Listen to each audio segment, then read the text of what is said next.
Algumas semanas atrás aqui, saindo da igreja, tive uma experiência que há muito tempo eu não tinha. Eu tinha colocado um blazer que eu não usava há alguns meses. E aí estava ali fora, já fechando o portão, conversando com alguns irmãos. Coloquei a mão no bolso assim, senti um negocinho. E na hora que eu tirei, era um dinheiro. Falei, opa, que coisa boa. E fazia tempo que eu não tinha essa sensação, porque eu nem ando mais com dinheiro, né? Não uso dinheiro. Agora, não sei você, como que tem sido a sua relação com isso. Mas foi impressionante, eu fiquei impressionado depois. Falei, pô, fiquei feliz de ter achado um dinheirinho, né? E o mais impressionante foi depois, porque isso aí, né, trouxe várias questões para o meu coração. Fiquei pensando naquilo. Como eu fiquei alegre. Foi uma situação interessante mesmo. E mesmo que depois, quando eu contei aquele dinheiro, que não era muita coisa, R$ 37,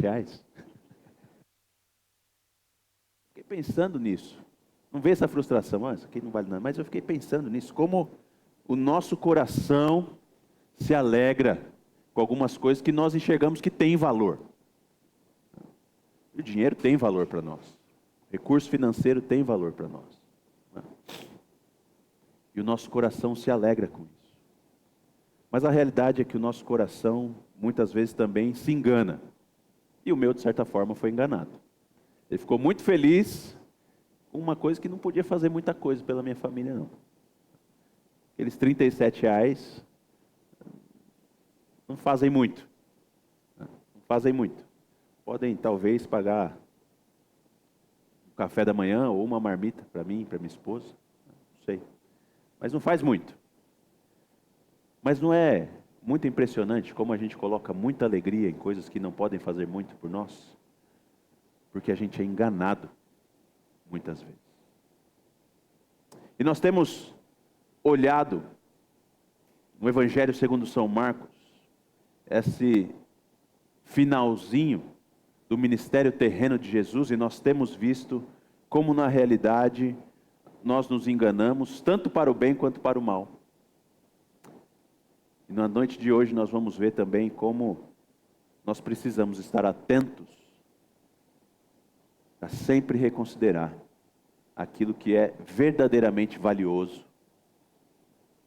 Que aquilo que é verdadeiramente valioso esteja como alvo central da nossa busca por satisfação, alegria, contentamento. Marcos capítulo 15, nós vamos ler a partir do verso 42.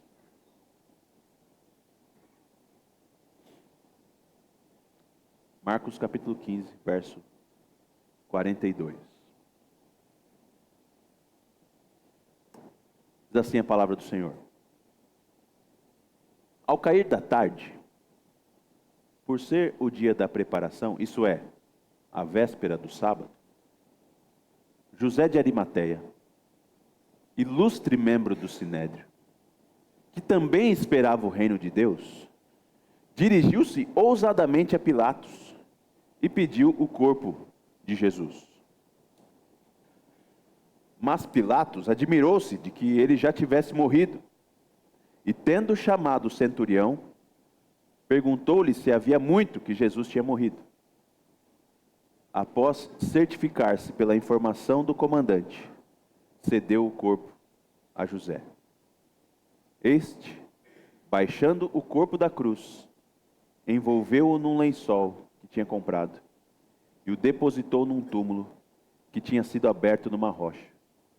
E rolou uma pedra para a entrada do túmulo. Maria Madalena e Maria, mãe de José, observaram onde ele foi posto.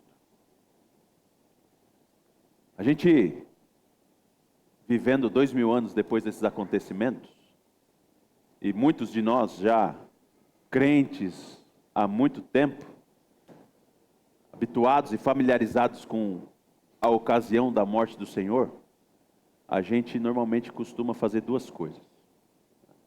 Quando a gente pensa na morte de Cristo, a gente corre para a ressurreição, já, né? Já pensa na cruz pensando na ressurreição logo. E a gente foge da questão da morte. Foge da questão da morte. Isso é uma coisa que a gente faz. Por isso que, e aqui eu estou usando um parênteses, né? Por isso que a gente tem aqui, por exemplo, na celebração da Páscoa, o nosso lava-pés na quinta-feira, onde a gente só fala da morte de Cristo, a gente lamenta a morte do Senhor. E uma segunda coisa que a gente faz, a gente desconsidera o sepultamento de Jesus. É por isso que nessa exposição do Evangelho de Marcos eu separei essa questão do sepultamento de Jesus, porque, irmãos, há aqui uma lição muito preciosa que nós precisamos considerar. Uma lição muito preciosa que nós precisamos considerar. A primeira coisa que nós precisamos ser lembrados é esse fato: Jesus morreu. Jesus morreu. Realmente ele morreu. De verdade ele morreu. Seu corpo parou de funcionar. Seu coração parou de bater. O pulmão parou de encher de ar. As sinapses cerebrais foram cessadas. As suas células pararam de funcionar. Jesus morreu. Jesus morreu. E no sepultamento de Jesus nós temos o cumprimento de duas profecias. Uma que o próprio Senhor Jesus Cristo revela para nós. De que Jonas, profeta Jonas, o ventre da baleia era só um sinal daquilo que aconteceria com ele mesmo. O Senhor Jesus, falando aos judeus que pediam um sinal, diz: nenhum sinal vai ser dado para vocês a não ser o do profeta Jonas, que ficou 3 dias, 3 noites no ventre do grande peixe, assim como ele ficou 3 dias, 3 noites no ventre do peixe, assim também importava que Cristo morto ficasse enterrado por 3 dias. E a grande sinalização aí é dessa questão da morte de Jesus. Jesus realmente morreu. Jesus realmente morreu. E a morte de Cristo, irmãos, sendo ela real, ela trouxe um grande abatimento sobre os seus discípulos. Talvez para a gente não consiga ter essa percepção muito clara, porque para nós, né, como eu disse, a gente corre para a ressurreição e para a informação que nós temos desse posterior. Mas os discípulos de Cristo ficaram completamente isolados. Desde os mais importantes, como Pedro, por exemplo, que a gente sabe, ele não somente havia negado Jesus, e agora vendo o seu mestre morto, ele volta para Galiléia, vai pescar. Porque o sentimento de Pedro é esse: acabou tudo. Tudo aquilo que a gente esperava, tudo aquilo que a gente ansiava, na verdade se acabou. E os outros discípulos desconhecidos também tiveram essa mesma sensação, esse mesmo peso sobre eles. Do desencorajamento, da desolação, da frustração, da dor. Como, por exemplo, aqueles discípulos que nós vemos no caminho de Emaús. Na conversa que eles têm com Jesus, eles expressam justamente isso.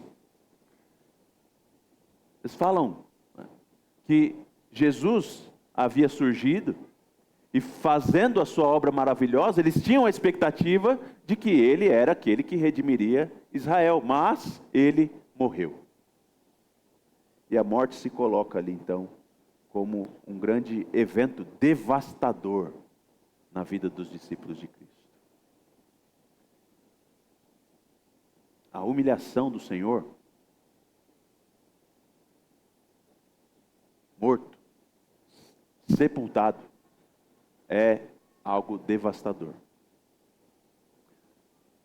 Mas a realidade, é isso que eu quero chamar a atenção de vocês aqui, e já me voltar a olhar, como eu tenho feito durante todas essas semanas, é que nós precisamos identificar com mais clareza e profundidade a humilhação do Senhor. Porque a humilhação do Senhor, a gente precisa ter muita certeza disso. É, na verdade, a sua exaltação. E Ele não está aqui sem controle dessas coisas, mas é Ele quem comanda tudo isso. É Ele quem comanda tudo isso. E nesse trecho do sepultamento de Jesus, nós temos a profecia dele, que ele mesmo fez, de que o sinal de Jonas seria cumprido nisso, mas nós temos também uma profecia do profeta Isaías sendo cumprido, que é a promessa de que ele seria enterrado entre os ricos. E surge, nesse texto que nós lemos, a figura de José de Arimateia, que vem justamente para mostrar essa realidade, que o Senhor Jesus se entregou para ser humilhado, se entregou para ser cuspido, se entregou para ser torturado, se entregou para ser morto e sepultado, é na verdade Deus excelente e digno de toda a honra, toda a glória, todo o louvor. O texto vai introduzir para a gente, e todos os evangelhos vão falar para a gente dessa figura chamada José. José de Arimateia. E aqui, uma maneira antiga de fazer essa referência, ela vai identificar esse José, que é um nome muito comum, com a cidade que ele nasceu. Arimateia é uma cidade da Judéia. Muitos vão dizer que talvez é uma versão aí aramaica do nome Ramá, que era a cidade do profeta Samuel. Mas isso não tem tanta certeza assim para a gente afirmar. Mas o fato é que há uma cidade na Judéia chamada Arimateia, e esse homem é de lá. José era um judeu que era muito importante. Marcos diz isso para a gente, ele era um ilustre membro do Sinédrio. Ou seja, ele era um líder do povo judeu. Um líder do povo judeu. Ele tem influência, ele está inserido justamente naquele órgão mais importante entre os judeus, que é o Sinédrio. Como nós já temos visto aqui durante todas essas últimas semanas. O órgão supremo da política judaica é o Sinédrio. Os judeus são servos de Roma, são vassalos de Roma. E dentro da estrutura política que eles têm, que está debaixo do governo romano, a maior força que eles têm entre si mesmos é o Sinédrio, que é o seu STJ, por assim dizer, mas é também na estrutura política deles, que não é uma democracia de 3 poderes, como nós temos hoje, toda a força política. E José de Arimateia está ali inserido. E ele é um homem importante. Ele é um homem importante. O texto deixa claro isso. José é um ilustre membro do Sinédrio. É alguém que tem força política e é reconhecido pelos judeus como alguém importante. E Marcos vai dizer também para a gente que José de Arimateia é alguém que esperava o reino de Deus. Ele realmente cria nas promessas que o Senhor havia feito no Antigo Testamento, de que ele estabeleceria o seu reino através do seu Messias, o filho de Davi, que assumiria o seu lugar. Mas Marcos, ele não conta toda a história de José de Arimateia para a gente. Para nós termos uma visão mais completa e mais profunda de José de Arimateia, a gente precisa ler os outros evangelistas. E Lucas é um que traz informação a respeito de José, trazendo para a gente informação boa a respeito dele. Porque Lucas vai nos contar que José de Arimateia, quando houve aquele falso julgamento e o plano para matar Jesus, José foi contra. José foi contra. Ele se posicionou ali contrário àquela farsa toda e contrário ao ato de condenar Jesus para ser morto. Lucas diz isso para a gente. E o apóstolo João também tem algo para afirmar a respeito de José de Arimateia. Mas João, como sempre faz, ele traz também aquilo que não é tão piedoso assim, ou tão proveitoso, por assim dizer, da vida de José. Porque João vai dizer para a gente que José de Arimateia, ele era um membro do Sinédrio ilustre, um homem importante da política. E ele vai dizer que José creu no Senhor Jesus, mas que ele era um discípulo secreto do Senhor Jesus. José de Arimateia tinha medo dos outros judeus e por isso escondia a sua fé em Jesus. Por isso ele escondia aquilo que ele pensava a respeito do homem de Nazaré. Ele cria que Jesus era o Cristo, mas era um discípulo secreto, alguém que não revelava a sua fé.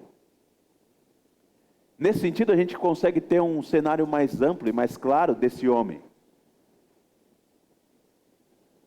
Que era alguém muito importante, e sendo muito importante, obviamente, tem toda a sua reputação pública de político e de líder da nação, e que estava apegado à sua reputação e à sua posição de líder. E apegado à sua posição, apegado à sua reputação, ele escondeu a sua fé. Ele esconde aquilo que ele pensa a respeito de Jesus. E José de Arimateia, irmãos, na verdade é um homem muito comum, né? Toda a história do cristianismo nós vemos muitas pessoas assim, que têm uma apreciação por Jesus. E não só uma apreciação, mas uma consideração fiel e firme sobre ele. Mas que são completamente fracos e amedrontados, estão apegados à sua reputação, estão apegados a outras coisas, que não o próprio Cristo. Mas o texto bíblico vai dizer para a gente, e os 4 evangelistas vão dizer para a gente, que esse José, que tinha medo dos judeus, diante da crucificação do Senhor, não pôde mais romper, aliás, não pôde mais esconder a sua fé, mas ele publicizou a sua apreciação e a sua devoção ao Senhor Jesus, indo ousadamente a Pilatos, para pedir o corpo de Jesus. Que coisa impressionante isso, irmãos. João diz para a gente isso. José tinha medo. Mas agora, que o Cristo está completamente humilhado, desprezado, morto, José se acende. E ele vai ao Pilatos, ao governador romano, ao prefeito romano, para ser mais preciso, e vai pedir: eu quero o corpo de Jesus de Nazaré, aquele que foi condenado como rei dos judeus. O texto diz da admiração de Pilatos sobre isso, né?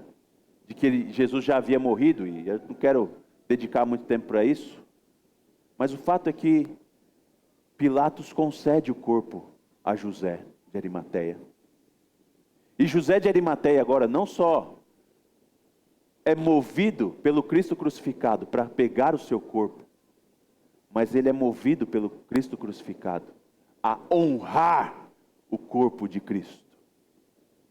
José de Arimateia pega o corpo de Jesus e o leva para um túmulo novinho, que ninguém nunca tinha visto usado, e que provavelmente custou muito a José. E ele honra o Senhor Jesus, enterrando naquele túmulo novo.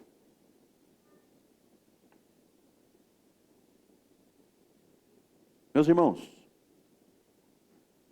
nós temos considerado isso e é muito impressionante nós lembrarmos agora e vermos mais uma vez diante de José de Arimateia, que aquilo que para o mundo, e que aquilo que para o homem no seu estado natural de pecado e morte é desprezo, para os que creem é a coisa mais valiosa que existe. O Salvador entregue na cruz, que nos propicia perdão e redenção. Talvez nem mesmo José de Arimateia tinha dimensão do que tinha acontecido naquele momento ainda. Você vê, ele está no limbo. Ele está justamente naquele momento entre a morte e a ressurreição de Jesus. E a gente não sabe se José aqui, porque nenhum dos evangelistas vai deixar claro para a gente, se ele está sendo movido pela confiança de que o Messias seria ressurreto, ou simplesmente pela motivação de honrar o Senhor Jesus. Mas o fato é que José agora, diante do evento da cruz, é usado por Deus para cumprir aquela profecia de que Jesus seria enterrado entre os ricos, ou com honrarias, porque ele é digno. E a crucificação não diminui o Senhor Jesus, mas exalta o Senhor Jesus. É na humilhação que ele é exaltado. É na humilhação que ele é exaltado. Meus irmãos, lembra da semana passada quando nós vimos o centurião? Na hora da morte de Jesus, o que ele diz? Verdadeiramente este homem era o Filho de Deus. E agora, mais uma vez, mais um personagem faz essa mesma revelação. Olhando para o Cristo crucificado, olhando para o Cristo morto, ser completamente destituído de vida, ele quer honrar o Senhor e exaltar o Senhor. E ele abre mão dos seus recursos. Ele concede a sua nova vala, o seu túmulo novo, para que Cristo seja honrado. E nós temos aqui uma revelação muito importante. Se a cruz de Cristo, ela é a glória do Deus humilhado, nós precisamos sempre ser lembrados de que nós precisamos ajustar a nossa noção de valores. E ajustar a disposição do nosso coração para aquilo que nós valorizamos e para aquilo que nós dedicamos à nossa vida.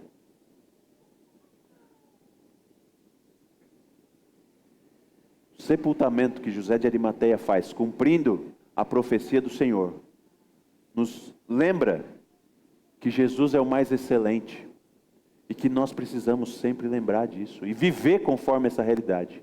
Que o Senhor Jesus é o mais excelente dentre todos e digno de toda honra, toda glória e todo louvor. Isso não pode ser uma abstração distante, simplesmente quando você vem aqui e você canta quem Jesus é. Mas isso precisa ser o seu respirar, isso precisa ser o seu pensar, isso precisa ser o seu gastar, isso precisa ser o seu organizar. Se Jesus Cristo é o que Ele é, e se o Cristo crucificado é o que Ele é, aquele que nos redime e que nos compra com o seu sangue, é a partir dessa perspectiva que nós precisamos organizar toda a nossa vida. É a partir da perspectiva de que Cristo se humilhou para que nós tenhamos a redenção e de que Ele é exaltado, que a gente vai fazer uso do nosso recurso, como José de Arimateia fez. Vendo Cristo exaltado, ele falou: eu vou usar aqui o meu túmulo para que ele seja enterrado. E como eu penso, os meus gastos financeiros devem ser movidos pelo Cristo crucificado. A maneira que eu gasto o meu dinheiro precisa refletir se Cristo é o meu Deus ou não.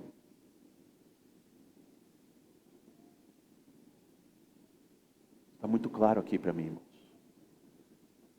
E é impressionante como vez após vez, eu mesmo sou tentado nos meus dias de dificuldade. Primeira coisa que eu corto são as coisas que demonstram a graça e a generosidade do Senhor na minha vida. Quando eu estou na dificuldade, eu deixo de ser generoso com o meu dinheiro e eu passo somente a pensar na minha insegurança. Como que eu posso garantir aqui a minha segurança financeira? Porque eu não consigo considerar as minhas finanças na perspectiva da cruz. E nós precisamos aprender a considerar as nossas finanças na perspectiva da cruz. A gente fica muito feliz com o dinheiro que a gente recebe, mas a verdade é que o dinheiro que a gente recebe não pode nos sustentar, irmãos. Fico feliz quando eu acho 30 reais no meu bolso, mas esses 30 reais não sustentam a minha casa. Pago um café da manhã, uma refeição diária para talvez 2 pessoas da minha casa. Eu tenho 4 lá. E aquela falsa promessa daquela alegria que se acende, na verdade é uma mentira. E eu preciso lembrar que é porque o Cristo foi crucificado que tem sustento na minha casa. Porque se Cristo não fosse crucificado, todos nós nem existiríamos mais. A aniquilação da humanidade já teria acontecido. E é o Cristo crucificado, então, que precisa me dirigir em como eu uso os meus recursos financeiros. É o Cristo crucificado que precisa dirigir como eu uso o meu recurso de tempo. Meus irmãos, e eu sei que você que está aqui essa noite, provavelmente é um daqueles que é fiel, mas você precisa organizar a sua agenda debaixo da cruz de Cristo. Como você usa o seu tempo? Como você usa o seu tempo? É a cruz de Cristo que leva você a organizar a sua agenda? Ou é a busca de alguma outra coisa?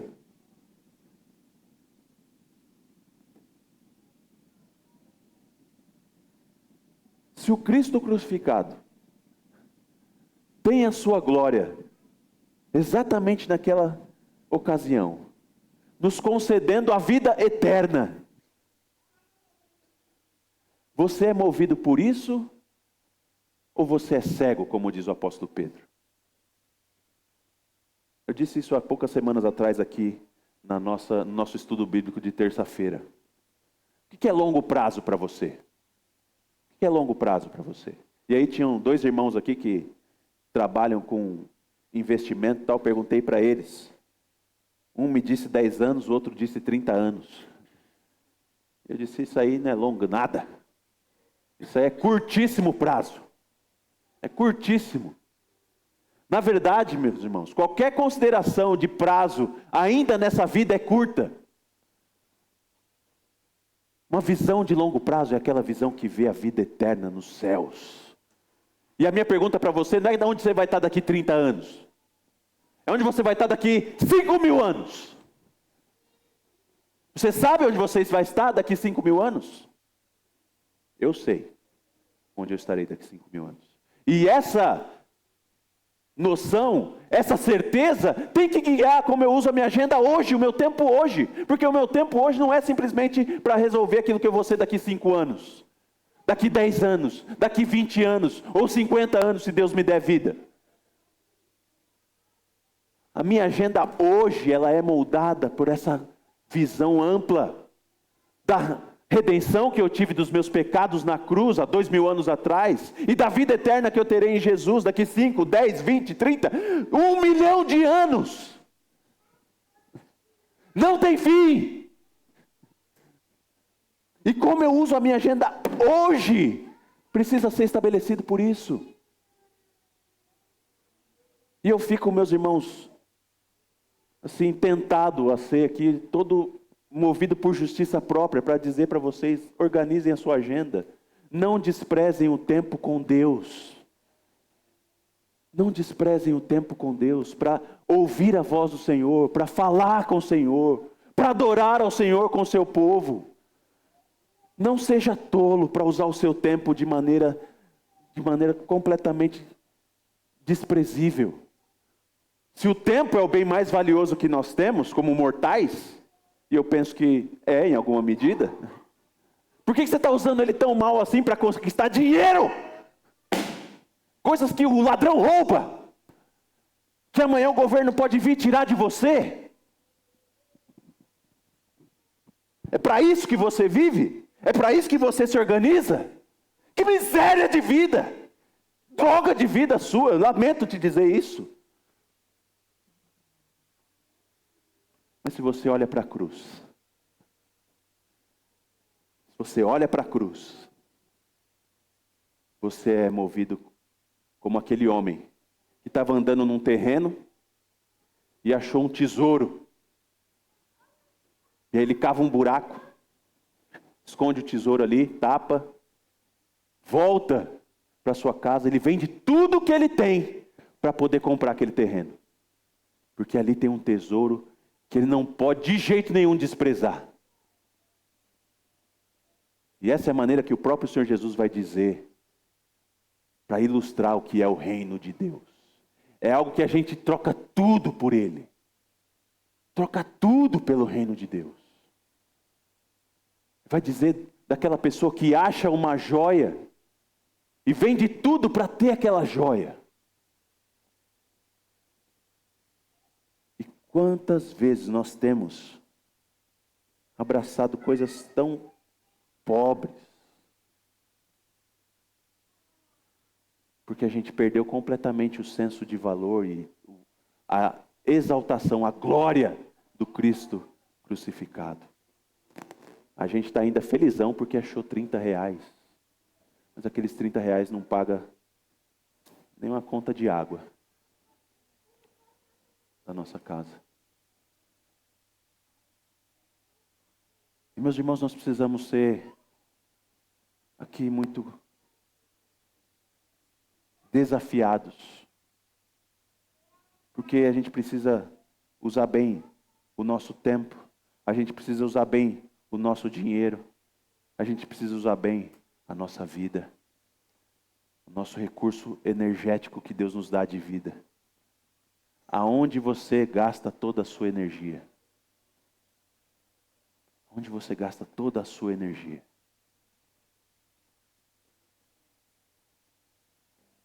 Óbvio que nós temos muitas coisas aqui, eu não estou dizendo que a gente não tem de trabalhar, não tem que cuidar da nossa família, não tem que prover para elas, óbvio.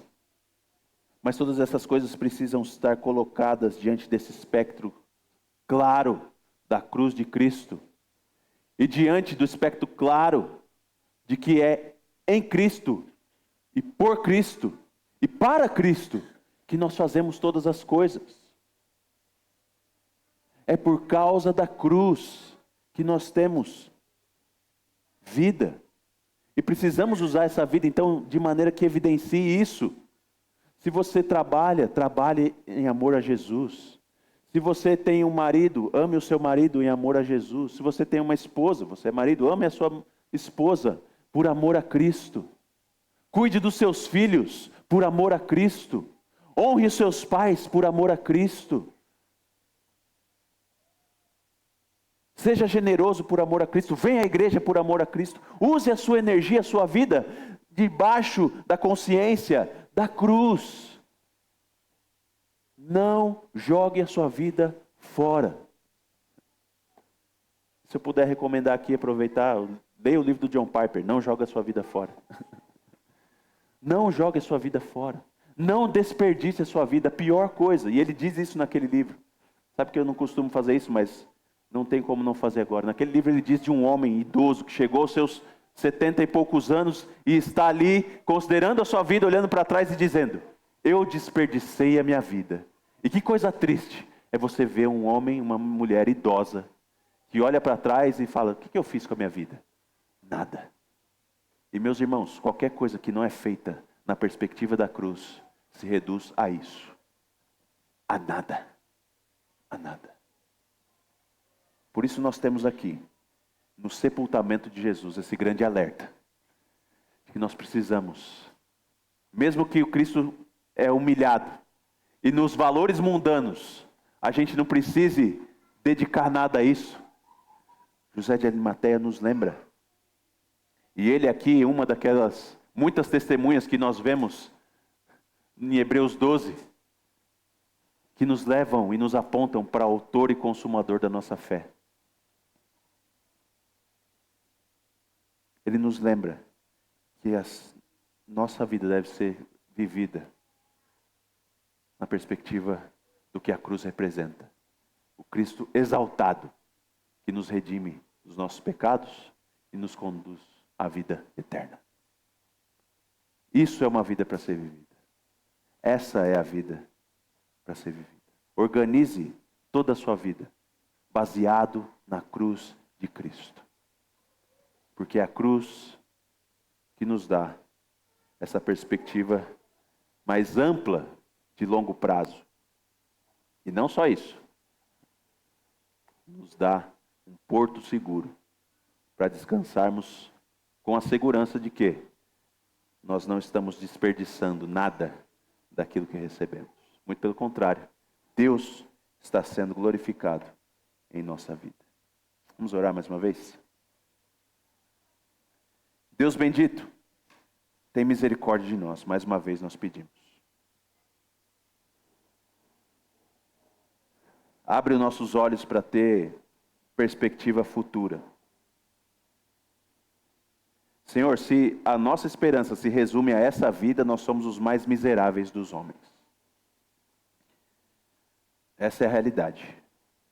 Se tudo o que nós desejamos é ter aqui recurso financeiro para fazer viagem, para comprar uma casa, para comprar um carro, para comprar uma roupa, sei lá, para ter relacionamento íntimo. Que vida pobre, miserável nós estamos vivendo.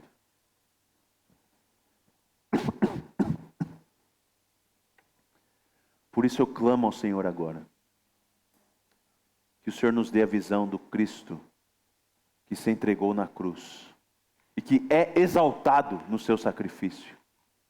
Porque é nesse sacrifício que nós temos redenção e é nesse sacrifício que nós temos uma esperança que extrapola a dessa vida e que se estende por toda a eternidade. Pai, nos dá sabedoria para pensar essas coisas. Nos dá sabedoria para dimensionar isso. Como a cruz se reflete no meu uso dos meus recursos financeiros, no meu recurso de tempo, na energia, em todos os outros recursos que o Senhor coloca em nossas mãos. Que eles sejam usados para a glória do Senhor. Com a convicção de que nós nascemos de novo em Jesus e temos vida eterna. E que aqui nós somos forasteiros. Estamos aqui de passagem, peregrinos, em caminho a Jerusalém celestial. Pai, convence o nosso coração disso, que o Teu Santo Espírito que nos leva ao Senhor agora em oração, o Santo Espírito que nos convence que Jesus de Nazaré é o Cristo, que Ele também nos dê essa certeza e essa clareza.